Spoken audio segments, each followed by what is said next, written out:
ओम मुनित्रयं नमस्कृत्य दुक्तिः परिभाव्य च वैयाकरणसिद्धान्तकौमुदीयं विरच्यते श्रौत्रार्हन्ति चणैर्गुण्यैर्महर्षिभिरहृदिवं तोष्टुयमानोऽप्यगुणो विभुर्विजयते तरां नमः सर्वेभ्यः श्रोतृभ्यः। अस्माभिः गतपाठे यद्यत् पठितं तद् एकवारं स्मरामः। वयं वैयाकरणसिद्धान्तकौमुदी इत्याख्यस्य ग्रन्थस्य तत्र स्वरप्रकरणं पठन्तः स्मः। प्रकरणस्यास्य तत्र अवान्तरप्रकरणं समासस्वरप्रकरणमिति पठ्यमानं वर्तते। अस्य समासस्वरप्रकरणस्य अस्माकं क्रमे द्वितीयः पाठः गतपाठः प्रवृत्तः। अत्र सर्वादौ तत्पुरुषे तुल्यार्थतृतीया सप्तम्युपमाना व्ययद्वितीया कृत्याः इति सूत्रे यद्वार्तिकं पठितम् अव्यये नैकुनिपातनम् अव्यये नैकुनिपातानाम् इति तत्र तद्वार्तिक प्रत्युदाहरणम् अथवा तद्वार्तिकस्य दलकृत्यं नाम परिगणनं किमर्थम् अत्र नैकुनिपातानां परिगणनं क्रियते इति चेत् स्नात्वा कालकः इत्यत्र पूर्वपदप्रकृतिस्वरः यथा न स्यात् समासस्य इत्यनेन अन्तोदात्तः एव यथा स्यात् तदर्थं परिगणनम् अपेक्षितं। यतः स्नात्वा इति यद्वर्तते अव्ययं तत्प्रकृते नाम नै अपि नास्ति कु अपि नास्ति अपि च निपातत्वमपि न भजते। ततः सूत्रस्य नाम तत्पुरुषे तुल्यार्थे इत्यादिसूत्रस्य द्वितीयान्तपूर्वपदत्वेन मुहूर्तसुखम् इति पूर्वपदप्रकृत्या पूर्वपदप्रकृतिभावस्य उदाहरणं दृष्टं। ततः कृत्यान्तपूर्वपदस्य भोज्योषणम् इति उदाहरणान्तरं च दृष्टं। तदनन्तरं सूत्रं पठितम् अस्माभिः वर्णो वर्णेष्वनेते इति। वर्णवाचिन्युत्तरपदे एतवर्जिते वर्णवाची पूर्वपदं प्रकृत्या तत्पुरुषे इति सूत्रस्य अर्थः पठितः। कृष्णसारङ्गः लोहितकल्माषः इति उदाहरणद्वयं पठितं। तत्र उक्तं कृष्णशब्दो नक् प्रत्ययान्तः लोहितशब्दः इतन्नन्तः।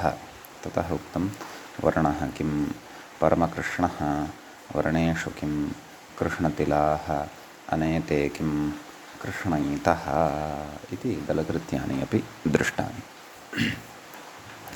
तदनन्तरं सूत्रं पठितं गाधलवणयोः प्रमाणे एतयोः उदात्तपदयोः प्रमाणवाचिनि तत्पुरुषे पूर्वपदं प्रकृत्या स्यात् इति अर्थः दृष्टः। ततः अरित्रगाधमुदकम् इति गाधपरकत्वे उदाहरणं दृष्टं तत्प्रमाणमित्यर्थः। ततः गोलवणं यावद्गवे दीयते तावदित्यर्थः। अरित्रशब्दः इत्रान्तः मध्योदात्तः प्रमाणम् इयत्ता परिच्छेदनमात्रं न पुनः आयामः एव प्रमाणे किं परमगाधम् इति तत्र गाधलवणयोः प्रमाणे इति सूत्रगतः विशेषः पठितः। तदनन्तरं दायाद्यन्दायादे इति सूत्रं पठितं। तत्र सूत्रस्य अर्थः दृष्टः यत् दायादशब्दे परे दायाद्यवाची पूर्वपदं प्रकृतिस्वरं स्यात्। तत्र धनदायादः इति उदाहरणं दृष्टं। ततः धनशब्दः क्युप्रत्ययान्तः प्रत्ययस्वरेण आद्युदात्तः इत्युक्तम्। दायाद्यं किं परमदायादः इति दलकृत्यं नाम प्रत्युदाहरणमपि तत्र दृष्टं। तदनन्तरं प्रतिबन्धी चिरकृच्छ्रयोः इति अग्रिमं सूत्रं पठितं। तस्य अर्थः दृष्टः। प्रतिबन्धवाचि पूर्वपदं प्रकृत्या एतयोः परतः तत्पुरुषे इति नाम चिरकृच्छ्रयोः परतः इत्यर्थः। ततः गमनचिरं व्याहरणकृच्छ्रम् इति उदाहरणद्वयम् अत्र दृष्टं। ततः कथं प्रतिबन्धित्वं गमनव्याहरण इत्यनयोः भवति इति चेत् तत्र उक्तं गमनं कारणविकलतया चिरकालभावी कृच्छ्रयोगी वा प्रतिबन्धी जायते। प्रतिबन्धी किं मूत्रकृच्छ्रम् इति दलकृत्यमपि तत्र दृष्टम्। तदनन्तरम् अग्रिमं सूत्रमारब्धम् अस्माभिः पदे पदेशे इति। तत्र उक्तं व्याजवाचिनि पदशब्दे उत्तरपदे पूर्वपदं प्रकृत्या तत्पुरुषे इति सूत्रविचारः अत्र अस्माभिः कृतः। उदाहरणं तु अस्य अग्रे द्रष्टव्यं वर्तते। तत्र गतपाठस्य अन्ते व्याख्यायाः पङ्क्तयः इत्थम् आसन्। गमनमित्यादि कारणवैकल्याद्धिचिरकालभाविगमनं कार्यसिद्धेः प्रतिबन्धी जायते। कृच्छ्रयोगी वा कृच्छ्रन् दुःखं तद्योगी वा कार्यसिद्धेः प्रतिबन्धी जायते। मूत्रकृच्छ्रम् एवं तत्र उक्तं षष्ठीसमासः पदे पदेशे अपदेशो व्याजः व्याजोपदेशो लक्ष्यञ्च इत्यमरात् तदाह व्याजवाचिनीति इति तत्र एतावत्पर्यन्तः च व्याख्याभागः गते पाठे पठितः अस्माभिः। तत्र अयं द्वितीयः पाठः समासस्वरप्रकरणस्य अस्मत्क्रमे प्रवृत्तः अभूत्। अधुना तावत् अस्माकं क्रमे समासस्वरप्रकरणस्यास्य तृतीयः पाठः आरब्धः भवति।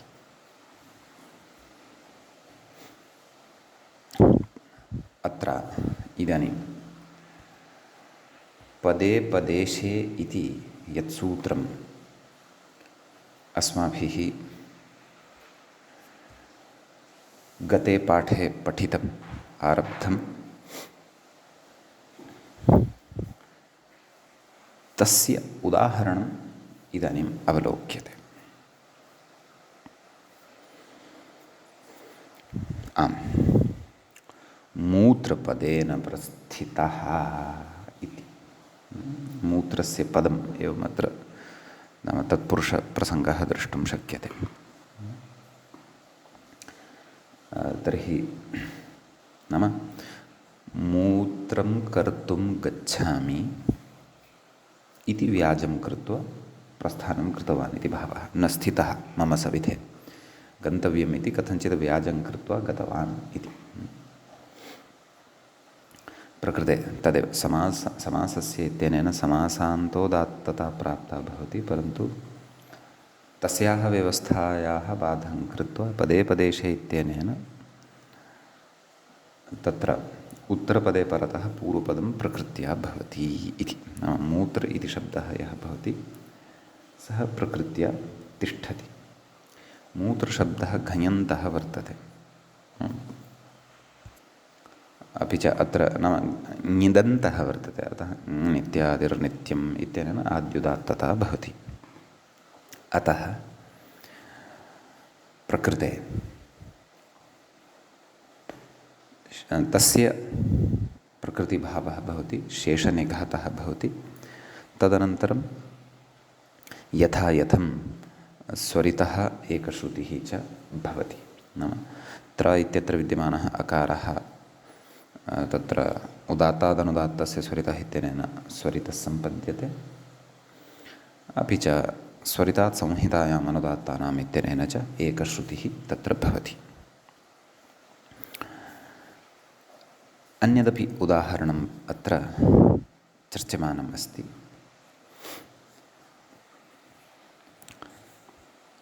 उच्चारपदेन तत्र व्याख्याता कथयति उच्चारः पुरीषक्रिया। एवं खलु, पुरीषक्रिया नाम मलोत्सर्गक्रिया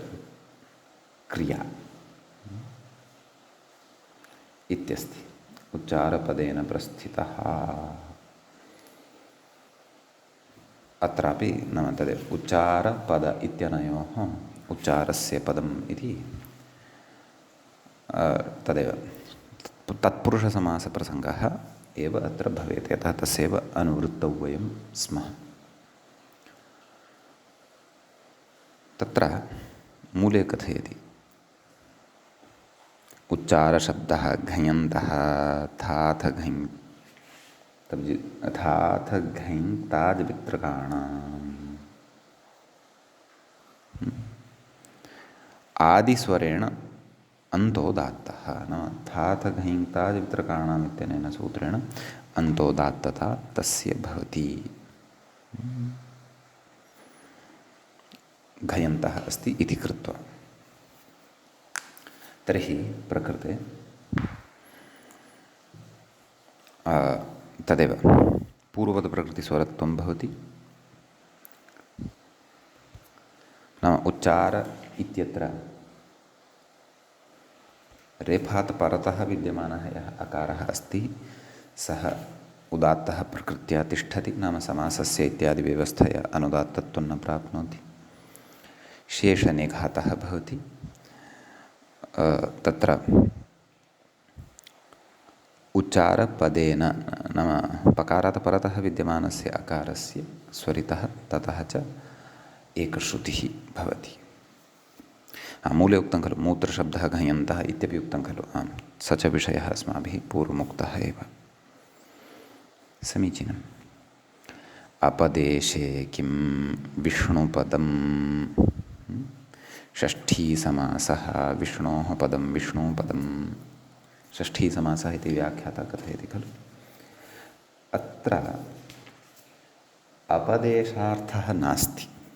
तर्हि पश्यन्तु, स्वरभेदेनापि तत्र अर्थभेदः भवति। समीचीनम्। अतः तत्र प्रकृते व्याजार्थः गम्यमानः नास्ति इति कृत्वा समासस्य इत्यनेन अन्तोदात्तता एव भवति, ततः शेषनिघातः च जायते इति एतत् सूत्रगतः अयं विशेषः भवति। सूत्रं भवति निवाते वा तत्राणे इति। तत्र निवाते इति सप्तमी विभक्तेः एकवचनान्तं भवति। वातत्राणे इत्यपि सप्तमी विभक्तेः एकवचनान्तं भवति। वातातत्राणं वातत्राणं तस्मिन् वातत्राणे। समीचीनम्। तदेव प्रकृते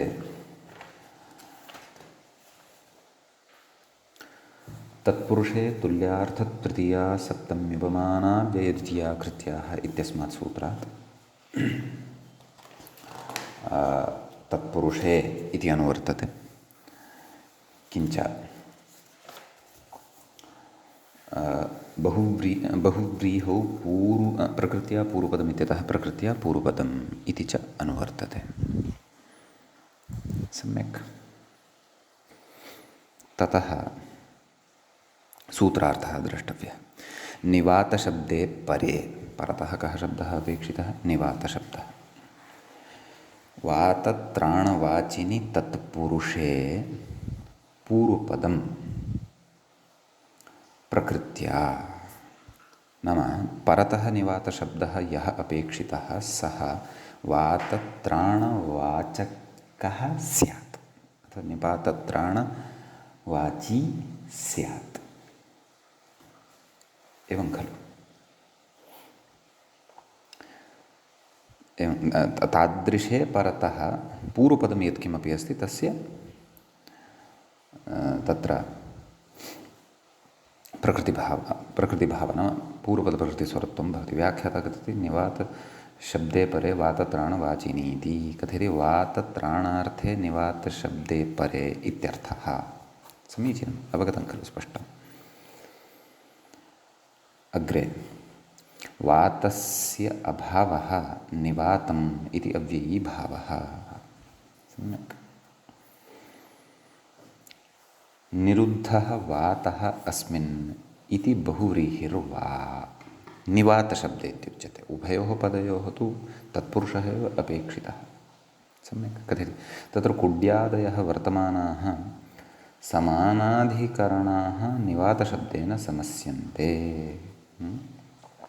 कुटी एव निपातं कुटी निवातं क्षन्तव्य कुटी एव निवातं कुटी निवातं कुड्यः एव निवातं कुड्यनिवातं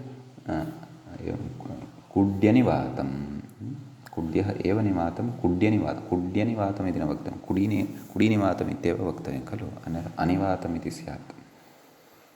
एवं खलु। नैव नैव अस्ति मूले कुड्यनिवातम् इत्यस्य अयं विग्रहः। कः? कुड्यः एव निवातं कुड्यनिवातम् इति। तत्र नाम वायोः रक्षणं करोति तादृशं। तर्हि निवातमित्यस्य किमुक्तं? वातस्य अभावः निवातम् इति अव्ययीभावः इति निपातशब्दस्य अर्थः। ततः अत्र पश्यन्तु कुटी एव निवातं तत्र मयूरव्यंसकादित्वात् वा समासः अत्र वक्तव्यः। एतादृशविग्रहे कस्मिन् विग्रहे कुटी एव निवातम् अथवा कुड्यः एव निवातं कुड्यनिवातम् इति अस्ति। तर्हि किं कथयति मूले? व्याख्याताग्रे किं कथयति? ञन्त इति नैव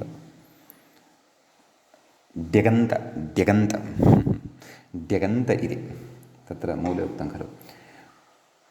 कुटिशब्दः गौरादिङीषन्तः नाम कुट इति शब्दात् तत्र शीतगौरादिभ्यश्च इत्यनेन ङीष् भवति। कुटी इति शब्दः तत्र साध्यते।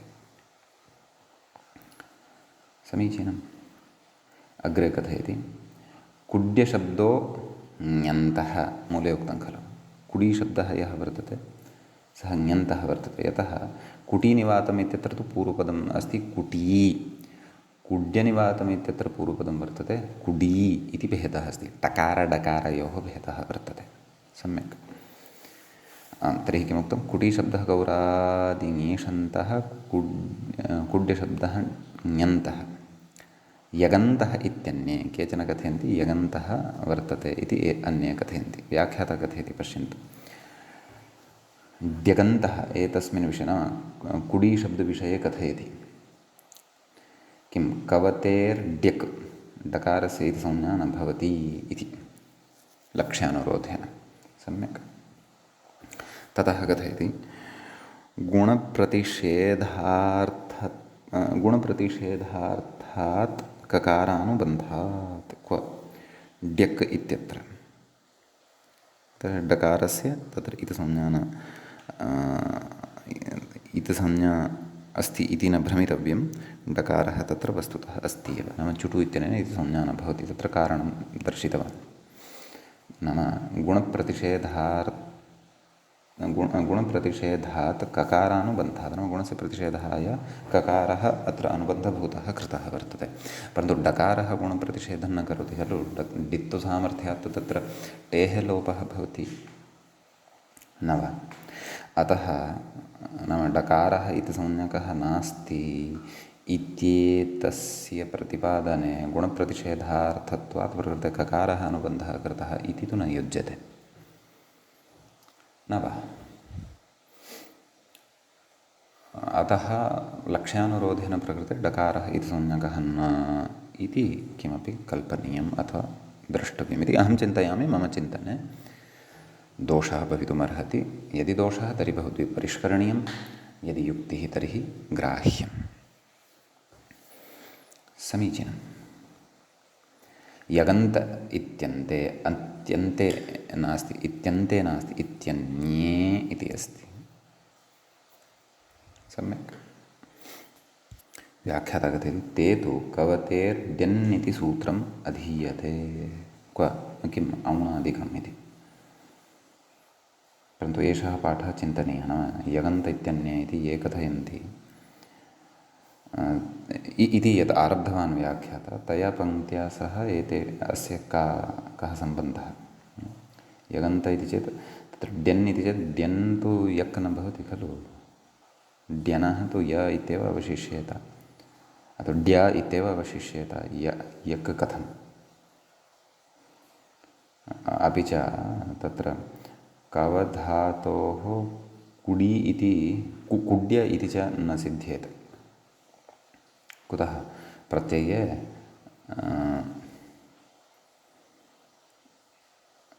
यक् इत्यस्य प्रत्यये डकारस्य अभावात्।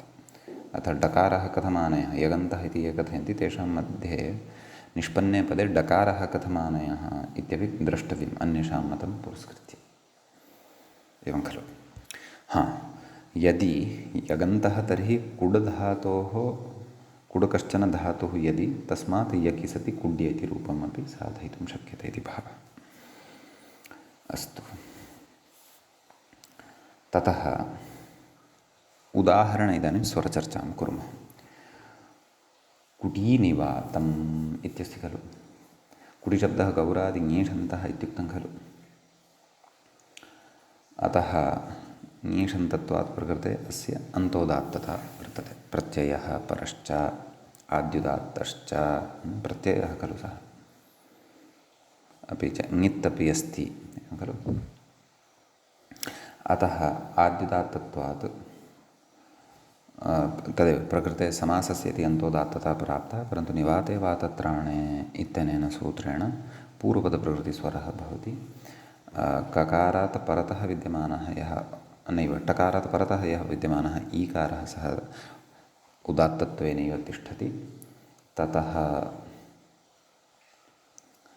अन्येषाम् अचां तत्र अनुदात्तविधानं भवति। ततः उदात्तानुदात्तस्य स्वरितः अपि च स्वरितात् संहितायाम् अनुदात्तानामिति प्रचयः च अवगन्तव्यः। कुड्यनिवातम् इत्यस्ति।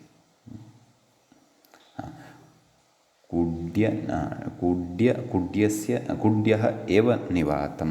तत्र व्याख्यात्रा पूर्वं विग्रहः उक्तः खलु। कुड्यः एव निवातं, कुड्यनिवातम्। आम्, तत्र मया कुडि अनिवातम् इति उच्यमानमासीत्, तत् प्रमादवशादेव उक्तं। वस्तुतः कुड्य इति पूर्वपदं, निवातमिति उत्तरपदम् इति भावः। सम्यक्।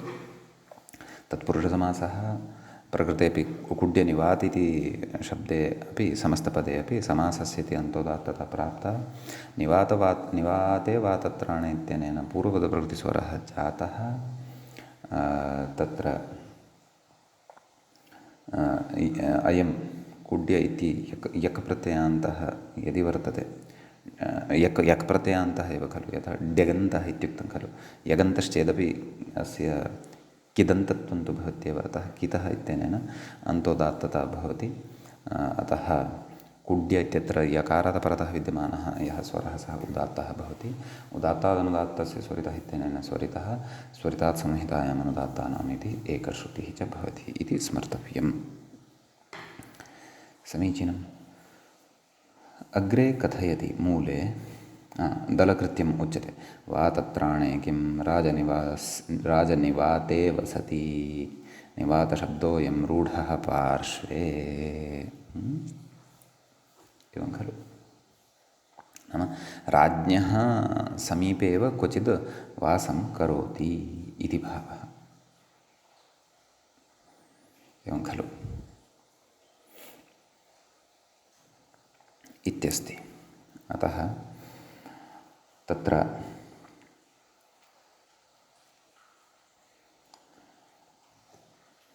प्रकृते प्रयुक्तः निवातशब्दः वातत्राणार्थे नास्ति, नाम वातात् त्रायते इति एतादृशे अर्थे नास्ति, नाम वातात् रक्षणं भवति इति एतादृशे अर्थे प्रयुक्तः नास्ति।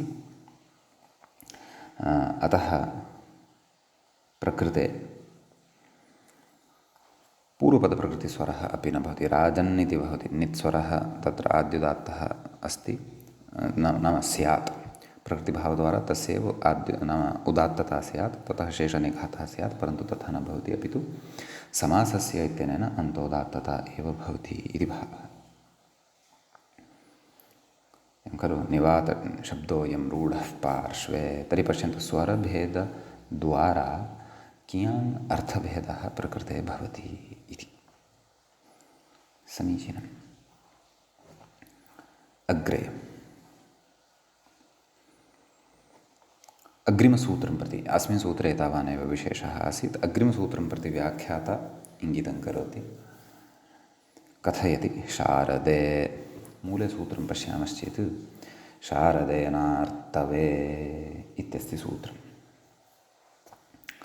तत्र शारदे इति सप्तम्यन्तं भवति, सप्तमी विभक्तेः एकवचनान्तं भवति। अनार्तवे इत्यपि सप्तमी विभक्तेः एकवचनान्तं भवति। तत्र ऋतौ भवम् आर्तवम् इति भवति, न आर्तवम् अनार्तवम्। तस्मिन् अनार्तवे न तत्पुरुषसमासः भवति। प्रकृते अपि तत्पुरुषे तुल्यार्थतृतीयासप्तम्युपमाना व्ययद्वितीया कृत्याः इत्यस्मात् सूत्रात् तत्पुरुषे इत्यनुवर्तते। ततः बहुव्रीहौ प्रकृत्या पूर्वपदमित्यतः प्रकृत्या पूर्वपदम् इति च अनुवर्तते, नाम पूर्वपदप्रकृतिस्वरविधायकमेव इदं सूत्रं भवति। समीचीनम्।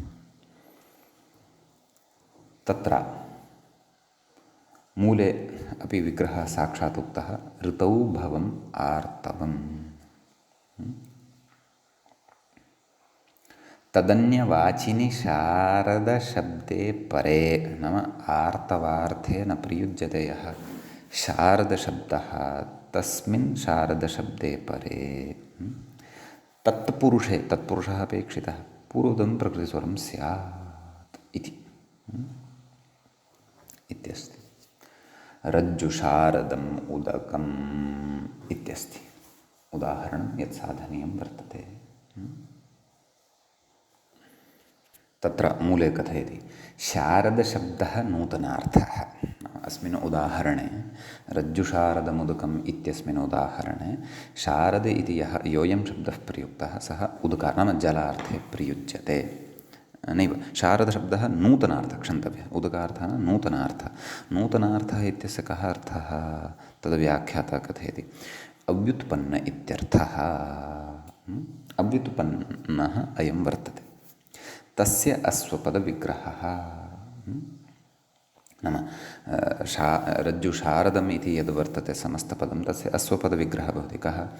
रज्जोः सद्यः उद्धृतम् इति। नाम रज्जुशारदं किम्? उदकं। कीदृशम् उदकं? रज्जुशारदम् उदकं। रज्जुशारदम् इत्यस्य कोऽर्थः? नाम सद्यः, रज्जोः सद्यः उद्धृतं, नाम रज्ज्वा पात्रे बद्ध्वा कूपे संस्थाप्य सद्यः एव जलं ततः उद्धृतं वर्तते। अपि च रज्जुशब्दः नाम कथमत्र पूर्वपदप्रकृतिस्वरव्यवस्था भवति तद् कथयति। रज्जुशब्दः सृजेरसमचु इत्याद्युदात्तः व्युत्पादितः क्व उणादिषु। एवं खलु? एतेन असुम् इति प्रत्ययः भवति, तस्य निधवद्भावोऽपि भवति, अतः नित्यादिर्नित्यम् इत्यनेन आद्युदात्तता रज्जुशब्दस्य भवति। अतः समासस्य इत्यनेन अत्र समासान्तस्वरः यः प्राप्तः भवति तस्य स्वरस्य निषेधं कृत्वा पूर्वपदप्रकृतिस्वरः भवति। अतः रेफात् परतः विद्यमानः अकारः उदात्तः भवति, शेषनिघातः भवति। ततः उदात्तादनुदात्तस्य स्वरितात् संहितायाम् अनुदात्तानाम् इत्येतद्वयं च अत्र प्रवर्तते। सम्यक्। व्याख्याता किं कथयति पश्यन्तु। रज्जोः सद्य उद्धृतमिति रज्जुबद्धपात्राधारे रज्जुशब्दः। एवं खलु। रज्ज्वा बद्धं वर्तते यत् पात्रं तदाधारे नाम तस्य बन्धनक्रियायाः आधारभूतः रज्जुशब्दः अत्र प्रयुज्यमानः वर्तते इति भावः। इदानीमेव कूपात् उद्धृतं नूतनं जलमित्यर्थः। सृजेरसुं चेति मूले उक्तं खलु। सृजेरसुं, सृजेरसमिति नास्ति, सृजेरसुम् इति अस्ति। तत्र उकारः मम मूले पाठे लुप्तः अस्ति। भवतामपि यदि पाठः दुष्टः अस्ति तर्हि साधनीयः नाम शोधनीयः। व्याख्याता कथयति स्कन्देः सलोपश्च इत्यतः सलोपः इति वर्तते। भृमृषीङ् इत्यतः उरिति, धान्ये नित् इत्यतो निदिति। सृजेरुः स्यात् स च नित्स् धातोः असुगागमः सलोपश्चेत्यर्थः।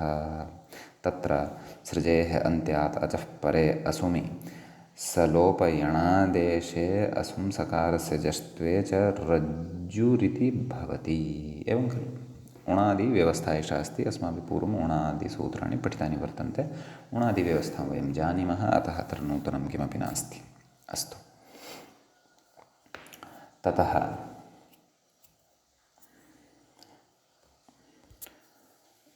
नाम विस्तरेण उणादिव्यवस्था एषा चर्चनीया इति नास्ति। प्रथमपादस्य 15 सूत्रम् अस्माभिः तत्र उणादिषु इदं पठितमासीत्। भवन्तः तत्र गत्वा पुनः द्रष्टुं शक्नुवन्ति यदि अत्र भ्रमः। अस्तु। कथयति इत्याद्युदात्तो व्युत्पादितः। व्याख्याता कथयति प्रत्ययस्य नित्वात् नित्स्वरेण नित्यादिर्नित्यम् इति भावः। सम्यक्। एवं खलु। अनार्तवे तत्र नाम ऋतौ भवम् एतादृशः अर्थः आर्तवार्थः न जायमानः भवेत् इत्यपि तत्र अपेक्षा अस्ति। अतः प्रत्युदाहरणं पृच्छति मूले किम् अनार्तवे किम् उत्तमशारदम् इति। शरदः ऋतौ भवं शारदम् इति। सम्यक्। अत्र उत्तमं चैतत् शारदं च इति तत्पुरुषः कर्मधारये परत्वात् क्रियते चेदपि प्रकृते आर्तवार्थः गम्यमानः वर्तते। नाम शरद ऋतौ भवं शारदम्। उपरि तु शारदम् इति शब्दः प्रयुक्तः, सः तु अव्युत्पन्नः नूतनार्थः इत्युक्तम्। एवं खलु। रज्जुशारदमुदकम् इति। तर्हि पश्यन्तु, स्वरभेदद्वारा अर्थभेदो भवति। यदि पूर्वपदप्रकृतिस्वरः दृष्टः शारदशब्दात् पूर्वं तर्हि अनार्तवार्थे तत्र नाम शारद इति शब्दः प्रयुक्तः वर्तते। एवं खलु इति अवगन्तव्यं। यदि समासस्य इत्यनेन अन्तोदात्तता वर्तते तदा तत्र आर्तवार्थकः एव शारदशब्दः वर्तते। अतः तत्र नाम उत्तमशारदम् इति प्रत्युदाहरणे पूर्वपदप्रकृतिस्वरः न भवति। समासस्य इत्यनेन अन्तोदात्तता भवति, ततः शेषनिघातः भवति इति भावः। तर्हि स्वरभेदेन अर्थभेदः कथं समासे भवति इति तत्र वयं स्पष्टम् इदं ज्ञातुं शक्नुमः। समीचीनम्। ततः व्याख्याता अत्र किमपि कथयन्नस्ति वा इति पश्यामः। आद्युदात्तः उत्तमशारदम् अस्तु जातं सर्वं सम्पन्नम्। अग्रिमं सूत्रम् इदानीं पठनीयं वर्तते। अग्रे व्याख्याता अग्रिमसूत्रं प्रति इङ्गितं करोति अध्वा इत्युक्त्वा। मूले समग्रं सूत्रं पश्यामः। अध्वर्युकषाययोर्जातौ इत्यस्ति। सम्यक् पदपरिचयः प्राप्तव्यः। अध्वर्युकषाययोः सप्तमी विभक्तेः द्विवचनान्तम् इदं पदं भवति। जातौ इत्यपि सप्तमी विभक्तेः इति सप्तमी विभक्तेः एकवचनान्तं भवति। तत्पुरुषे तुल्यार्थतृतीया सप्तम्युपमाना व्ययद्वितीया कृत्याः अस्मात् सूत्रात् तत्पुरुषे इत्यनुवर्तते। बहुव्रीहौ प्रकृत्या पूर्वपदमित्यतः प्रकृत्या पूर्वपदम् इति च अनुवर्तते। समीचीनं। ततः सूत्रार्थः द्रष्टव्यः। मूले पश्यामश्चेत् एतयोः परतोः अध्वर्युश्च कषायश्च अध्वर्युकषायौ तयोः अध्वर्युकषाययोः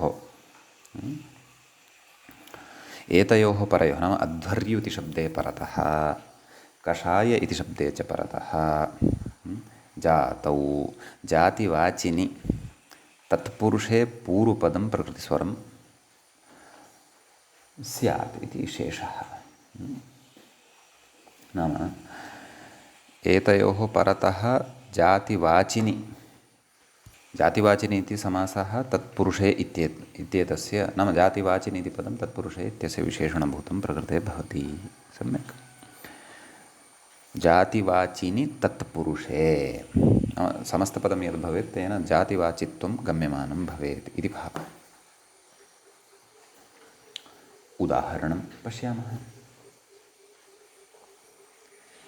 कठाध्वर्युः इत्यस्ति। एवं खलु तत्र कठसम्बद्धः अध्वर्युः इति उत्तरपदलोपः अथवा कठस्य अध्वर्युः इति षष्ठी समासः अथवा प्रकारान्तरेणापि तत्पुरुषः चिन्तयितुं शक्यः। व्याख्याता एतं शब्दं परिचाययति। पश्यन्तु आदौ अध्वर्युशब्दविषये कथयति। अध्वर्यं क्षन्तव्य अध्वरं यज्ञम् अध्वरशब्दस्य कोऽर्थः यज्ञः याति इति अध्वर्युः यज्ञं याति इति अध्वर्युः ऋत्विगविशेषः। सम्यक् कठेन प्रोक्तं छन्दः अधीते कठः कठेन प्रोक्तं यच्छन्दः तदधीते तद्वेद इत्येतस्मिन् अर्थे कथयति अग्रे कठशब्दाद् अण्णन्तात् णिनि प्रत्ययः तस्य लुकु अध्येत्रणस्तु प्रोक्ता लुक् इति लुक् एषा सर्वापि व्यवस्था तद्धिते पठिता वर्तते। सम्यक् अग्रे कथयति विशेषणसमासोऽयम् एवमेवं तथा चेत् कठश्चासौ अध्वर्युश्च इत्येवं विशेषणसमासः भवति। विशेषणं विशेष्येण बहुलं स च तत्पुरुषभेदः भवति इति च वयं जानीमः। सम्यक् अतः तर्हि प्रकृते काठशब्दः यः वर्तते किल तत्र कठकृच्छ्रजीवने इत्यस्मात् नन्दिग्रहिपचादिभ्यल्युणिन्यचः इत्यनेन अच् प्रत्ययः नाम मूलतः अतः चिदन्तः अयं वर्तते। यद्यपि अत्र तद्धिताः अन्ये प्रत्ययाः आगताः तेषां लोपः अवगन्तव्यः। यदि प्रत्ययलक्षणत्वेन तत्र कश्चन प्रत्ययः अस्ति तर्हि तत्तत् प्रत्ययाश्रितः प्रत्ययः स्वरः तत्र विवेचयितुं तत्र द्रष्टुं शक्यः। यदि कठ् इति मूलप्रकृतिस्वरः एव गृहीतः तर्हि तत्र चितः इत्यनेन अन्तोदात्तता स्यात्। यतः पचादिगणे पठितः अच यदि तर्हि अन्तोदात्तत्वात् प्रकृते चितः इत्यस्य प्रवृत्या अन्तोदात्तत्वात् समासस्य इति कठाध्वर्यु इति शब्दे अन्तोदात्तता प्राप्ता परन्तु प्रकृत सूत्रद्वारा तत्र पूर्वपदप्रकृतिस्वरः भवति। कठ इत्यत्र विद्यमानः यः ठकारात् परतः अकारः सः उदात्तः तथैव तिष्ठति। ततः शेषनिघातः उदात्तादनुदात्तस्य स्वरितः अपि च स्वरितात् संहितायाम् अनुदात्तानाम् इत्येतस्य च प्रवृत्तिः तत्र ज्ञातव्या भवति। समीचीनं। ततः आम् उदाहरणान्तरम् अत्र पश्यामः। अपि च कठाध्वर्यु इति शब्दः यः साधितः सः जातिवाचकत्वं तु भजते एव, नाम समस्तपदम्।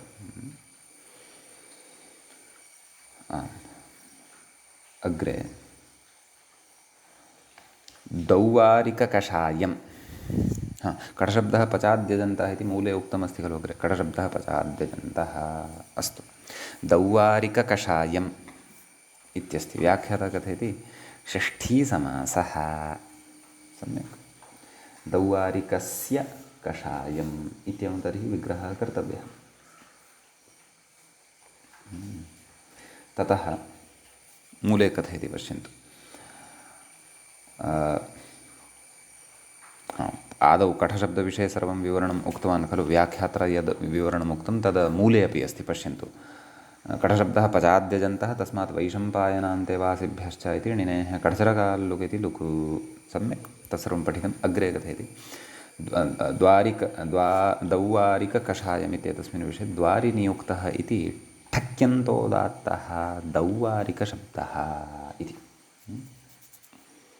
एवं खलु। कितः इत्यनेन सूत्रेण अन्तोदात्तता भवति। वा न वा? तर्हि प्रकृते द्वारशब्दात् द्वारिनियुक्तः इति चेत् तर्हि द्वार इति शब्दात् ठकि भवति। तदेव आदिवृद्धिं प्रबाध्य प्रकृते नाम नैवाभ्यां पदान्ताभ्यां पूर्वोक्ताभ्याम् ऐ च आगमने सति दौवार इकठस्य एकः दौवारिक इति शब्दः सिद्धः भवति। एवं खलु।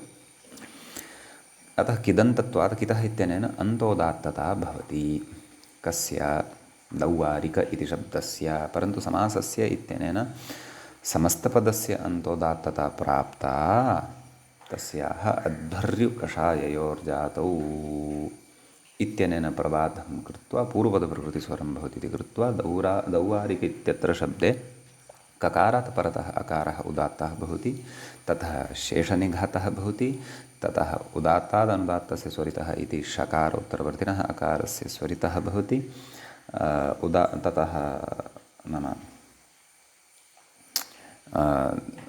नाम स्वरितात् संहितायाम् अनुदात्तानाम् इत्यनेन एकश्रुतिः च भवति इति भावः। इति उक्त्वा ततः परं दलकृत्यं विचारयति। तत्र उक्तं खलु अध्वर्युकषाययोर्जातौ। जातिलक्षणं च अस्माभिः पूर्वं विचारितं वर्तते। अतः तत्र नाम जातौ इति कुतः उक्तं तदुच्यते प्रत्युदाहरणे। किं? परमाध्वर्युः। सम्यक्। परमश्चासौ अध्वर्युश्च। अपि च कठाध्वर्यु इत्यत्र तद् गोत्रञ्च चरणे इत्यादि सर्वं विचार्य तत्र जातित्वं गम्यमानं भवति इत्यपि तत्र द्रष्टुं शक्यते। नाम जातिमादाय तत्र इतोपि विचारः कर्तुं शक्यः इति भावः। तत्र गोत्रञ्च चरणे इति सर्वं पूर्वं पठितं खलु स्त्रीलिङ्गप्रकरणे। अस्तु, ततः परमश्चासौ अध्वर्युश्च तत्पुरुषः अस्ति, सर्वमस्ति, परन्तु जातिवाचकत्वं समस्तपदस्य न भवति इति कृत्वा प्रकृते पूर्वपदप्रकृतिस्वरः न भवति, परन्तु समासस्य इति अन्तोदात्तस्वरः एव भवति। अतः प्रकृते एवं स्वरभेदं पुरस्कृत्य अर्थभेदो भवति इति। ततः अग्रिमसूत्रं पठामः। अस्मिन् सूत्रे एतावानेव विशेषो भवति। अग्रिमसूत्रं प्रति व्याख्याता इङ्गितं करोति, कथयति सदृशा। मूले सूत्रं पश्यामश्चेत् सदृशप्रतिरूपयोः सादृश्ये इति। तत्र अपि च अयमपि विषयः अस्माभिः अवधेयः। समासप्रकरणे वयं षष्ठाध्यायस्य प्रायशः तत्र द्वितीयस्य पादस्य सूत्राणि एव क्रमशः पठिष्यामः। समीचीनं। तत्र परादिच्छन्दसि बहुलं नवनवत्युत्तरशततमं सूत्रं भवति, अन्तिमम्। एकमेव सूत्रमत्र प्राक्तनपादस्य अस्माभिः पठितं समासस्य। मध्ये कदाचित् प्रसङ्गवशात् पादान्तरस्य अथवा अध्यायान्तरस्य सूत्रं यदि पठ्येत तर्हि तद् द्रष्टव्यं। तद् यदि आगमिष्यति तत्रैव विचारयामः। अतः इतः अष्टाध्यायिक्रमम् अनुसृत्य एव षष्ठाध्यायस्य द्वितीयपादस्य स्वरसम्बद्धानि इमानि सूत्राणि उच्यमानानि वर्तन्ते। समीचीनं। ततः सूत्रं तु आरब्धमेव अस्ति। सदृशप्रतिरूपयोः सादृश्ये। सम्यक्। सदृशप्रतिरूपयोः सप्तमीविभक्तेः द्विवचनान्तं पदं भवति। सादृश्ये इति अपि सप्तमीविभक्तेः एकवचनान्तं पदं भवति। सम्यक्। तत्पुरुषे तुल्यार्थतृतीया सप्तम्युपमाना व्ययद्वितीयाकृत्याः इत्यस्मात् सूत्रात् प्रकृते तत्पुरुषे इत्यनुवर्तते। बहुव्रीहौ प्रकृत्या पूर्वपदम् इत्यतः पूर्वपदं प्रकृत्या इति च अनुवर्तते, अथवा प्रकृत्या पूर्वपदम् इति अनुवर्तते। सम्यक्। कः सूत्रार्थः इति चेत् तत्र अनयोः पूर्वं प्रकृत्या इति शेषपूरणेन सूत्रार्थः मूले उक्तः दृश्यते। व्याख्याता कथयति, पश्यन्तु। सादृश्यवाचिनि तत्पुरुषे, एवं खलु। तत्पुरुषसमासः कीदृशः? येन सादृश्यं गम्यमानं भवेत्। सादृश्यवाचकत्वं तस्य तत्पुरुषसमासस्य भवेत्। सादृश्यवाचिनि तत्पुरुषे पूर्वपदं प्रकृत्या, नाम पूर्वपदप्रकृतिस्वरः भवति एतयोः उत्तरपदयोः। एतद् उत्तरपदं यदा परतः भवति, यत् प्रकृतसूत्रे परिगणितं वर्तते उत्तरपदद्वयम्। उदाहरणं पश्यामः। सदृशशब्दपरतः उदाहरणमुच्यते। सदृशप्रतिरूपयोः इति। आदौ सदृशशब्दपरतः पितृसदृशः इत्यस्ति। पितृमातृशब्दौ व्याख्याता पितृमातृशब्दौ उणादितृजन्तौ चित्स्वरेण अन्तौ दात्तौ चितः इत्यनेन। सम्यक्। पित्रा सदृशः पितृसदृशः। पूर्वसदृशसमोनार्थकरः निपुणमिश्रश्लक्षणैः इति तत्पुरुषव्यवस्था अवगन्तव्या। तर्हि पितृशब्दः अन्तोदात्तः इति खलु। तर्हि समासस्य इति पितृसदृश इति शब्दस्य अन्तोदात्तता प्राप्ता, परन्तु अत्र पितृ पूर्वपदस्य अन्तोदात्तः यः ऋवर्णः वर्तते सः उदात्तः भवति। ततः शेषनिघातः, ततः उदात्तादनुदात्तस्य स्वरितः इत्यनेन सकारात् परतः विद्यमानस्य अकारः स्वरितः, ततः दृश इति एतावति भागे स्वरद्वयं प्रचयत्वं, न स्वरितात् संहितायामनुदात्तानाम् इत्यनेन प्रचयं प्राप्नोति इति भावः। सम्यक्। ततः अग्रे कथयति। व्याख्यात्रा अत्र कश्चन विचारः क्रियमाणः वर्तते। पश्यामः। समासमादाय विचारः क्रियमाणः वर्तते। ततः पूर्वं वयम् अत्र उदाहरणान्तरमपि पश्यामः। ग्रन्थकारेण उदाहरणान्तरं न प्रदत्तम् इति भाति। सदृशप्रतिरूपयोः तर्हि काशिकायां द्रष्टुं शक्नुमः खलु। आम्, पितृसदृशः मातृसदृशः इत्युक्तं। ततः पितृप्रतिरूपः मातृप्रतिरूपः इत्यपि अस्ति। अस्तु, समीचीनं भवतु। दलकृत्यं पश्चात् पश्यामः। मूले यद् उक्तं वर्तते ततः पूर्वं समासमादाय व्याख्याता किं कथयन् अस्ति तत् पश्यामः। नन्वत्र पूर्वसदृशसमानार्थकलहनिपुणमिश्रलक्षणैः इति तृतीयासमासे कृते पित्रा सदृशः इत्युच्यते खलु। तत्पुरुषे तुल्यार्थ इत्येव सिद्धम्। पठितं खलु सूत्रं स्वरविधायकं। तत्पुरुषे तुल्यार्थ तृतीया इति अस्ति खलु तत्र, यस्मात् तत्पुरुषे इति अनुवर्तते अत्र। सम्यक्। किं कथयति? इत्येव सिद्धं। न च तुल्यार्थयोगे षष्ठ्या अपि विहितत्वेन षष्ठीसमासार्थमिदम् इति वाच्यं। तुल्यार्थयोगे षष्ठी अपि भवति खलु, पितुः सदृशः इति।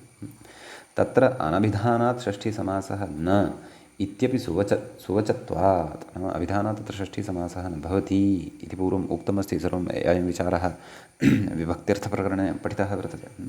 इति चेन्मैवम् अलुक्समासानुरोधेन षष्ठीसमासस्वीकारस्य आवश्यकत्वात्। क्व एतादृशस्थलेषु तद्यथा दास्याः सदृशः वृषल्याः सदृशः इति षष्ठ्या आक्रोशे नञ्यनिः इति अलुकु, एवं खलु सूत्रमेवमेव अस्ति खलु। नैव, षष्ठ्या आक्रोशे इति एतावदेव अस्ति सूत्रं। कस्तस्य अर्थः? आक्रोशे गम्यमाने उत्तरपदे षष्ठ्याः अलुक् भवति। सम्यक्। दासीशब्दः दास्यासदृशः वृषल्यासदृशः अग्रे गच्छति। दासीसदृशः दंसेष्टो न आच इति दंसेष्टप्रत्ययः नकारस्य चाकारः। कः? दासीशब्दः। उणादिव्यवस्था सूचिता। प्रत्ययस्वरेण दासशब्दः अन्तोदात्तः टित्वान्येप् यस्येति च इति लोपः अनुदात्तस्य च यत्रोदात्तः इति नीपः उदात्तत्वं। वृषलशब्दात् जातिलक्षणो ङीष्। उभयत्रापि उदात्तयणो हलपूर्वात् इति विभक्तिरुदात्ता। नन्वेवं तृतीयासमासविधायके पूर्वसदृश समोनार्थकः इति सूत्रे सदृशग्रहणं मास्तु। तत्र सर्वत्र षष्ठीसमासोऽस्तु। इति चेन्मैवं यत्र षष्ठ्यर्थो नास्ति तदर्थं सदृशग्रहणं। विद्यया सदृशः विद्यासदृशः इति। अन्यो देवदत्तादिः अत्र प्रतियोगी। न विद्यासदृशः देवदत्तः इति भावः। तर्हि आहत्य किं फलितं? नाम तृतीयासमासो वा षष्ठीसमासो वा इति चेत् षष्ठीसमासस्य अत्र प्रयोजनान्तराणि उक्तानि आसन्। तृतीयासमासपक्षे पूर्वपक्षः ये उद्भाविताः तेषां प्रकृते निरासः कृतः। नाम तुल्यार्थ तत्पुरुषतुल्यार्थ इत्यनेनैव सिद्धं भवति। तर्हि कथम् इति चेत् तर्हि तत्र युक्तिभिः नाम तत्र परिहारः कृतः। नागेशः किं कथयति इत्यपि पश्यामः। सादृश्यवाचिनि तत्पुरुषे इति पितृशब्दोऽन्तोदात्तः तृजन्तत्वात् तृतीयासमासे तत्पुरुषे तुल्यार्थेत्यनेनैव सिद्धे इदं दास्याः सदृशः इत्यलुकुसमासार्थं। पितृसदृशः इत्यादौ षष्ठीसमासस्तु अनविधानान्नेति वक्तुं शक्यम्। एवञ्च दासीशब्दस्य अन्तोदात्ततया उदात्तयणः इति विभक्तिरुदात्तेति पूर्वसदृशेति इत्यत्र निरूपितम्। नाम अत्र तत्पुरुषे तुल्यार्थ इत्यादिना एव नाम तृतीयासमासस्वीकारे एवं रीत्या अत्र इदं दास्याः सदृश इति अलुकुसमासार्थं वर्तते। किम्? यत्र अलुकुसमासः भवति तत्रापि पूर्वपदप्रकृतिस्वरः भवेत्। तदर्थं प्रकृते नाम सदृशशब्दग्रहणं कृतं वर्तते इति भावः। अतः पूर्वसदृशसमोनार्थ इत्यनेन समासे सति तत्र तत्पुरुषे तुल्यार्थी तेनैव स्वरः सिद्धः भवति, पूर्वपदप्रकृतिस्वरत्वं भवति इति न शङ्कनीयम्। अस्य सूत्रस्य अस्मिन् सूत्रे सदृशग्रहणस्य दास्याः सदृश इत्यत्र अस्ति प्रयोजनम् इति अस्ति भावः। सम्यक्, अस्तु। अग्रे उच्यते, दलकृत्यं पश्यामः। सादृश्ये किं परमसदृशः। समासार्थः अत्र पूज्यमानता न तु सादृश्यं। नाम परमश्चासौ सदृशश्च अत्र किमुच्यते, समासस्य अर्थः भवति पूज्यमानता। सम्यक्, सादृश्यं नास्ति। नाम केनचन सादृश्यविषयः अत्र नोच्यमानः वर्तते, यथा पितृसदृशः इत्यादिषु अस्माभिः दृष्टम्। आम्, परमेण सदृशः इति यदि उच्येत तदा तु स्वरव्यवस्था चिन्तनीया, परन्तु तथा दलकृत्ये अथवा प्रत्युदाहरणे तादृशी विवक्षा न क्रियते इति। सम्यक्, अस्तु। ततः अस्मिन् सूत्रे एतावानेव विशेषः अत्र भवति। अग्रिमं सूत्रम् अधुना पश्यामः। अग्रे सूत्रं भवति द्विगौ प्रमाणे इति। द्विगौ इति सप्तमी विभक्तेः एकवचनान्तं पदं भवति। द्विगु इति शब्दस्य प्रमाणे इति अपि सप्तमी विभक्तेः एकवचनान्तं भवति। तत्पुरुषे तुल्यार्थतृतीया सप्तम्युपमाना व्यतिया कृत्याः इत्यतः तत्पुरुषे इत्यनुवर्तते। अपि च बहुव्रीहौ प्रकृत्या पूर्वपदम् इत्यतः प्रकृत्या पूर्वपदम् इति च अनुवर्तते। सूत्रार्थः द्रष्टव्यः। मूले पश्यन्तु, द्विगौ उत्तरपदे प्रमाणवाचिनि तत्पुरुषे, नाम द्विगुसंज्ञकः शब्दः अथवा द्विगुसंज्ञकम् उत्तरपदं परतः अपेक्षितं। प्रमाणवाचिनि तत्पुरुषे, तत्पुरुषसमासः यः सम्पन्नः भवति सः प्रमाणवाचकः स्यात्। पूर्वपदं प्रकृतिस्वरं, पूर्वपदं यद् वर्तते तस्य प्रकृतिस्वरत्वं भवति। सम्यक्, ततः आम्, उदाहरणं द्रष्टव्यं। प्राच्यसप्तसमः,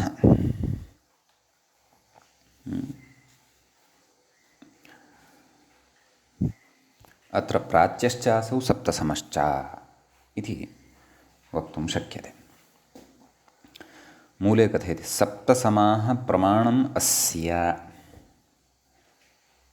सप्तसमः इत्यत्र कथयति, इत्येतस्य विग्रहं कथयन् अस्ति वा?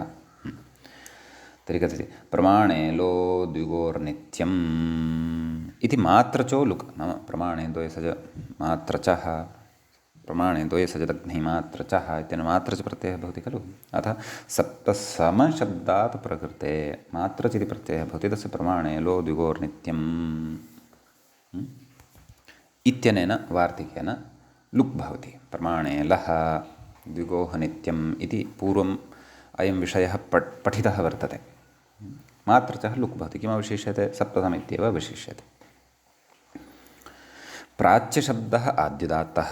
व्याख्याता कथयति, कथमाद्युदात्तः? कथयति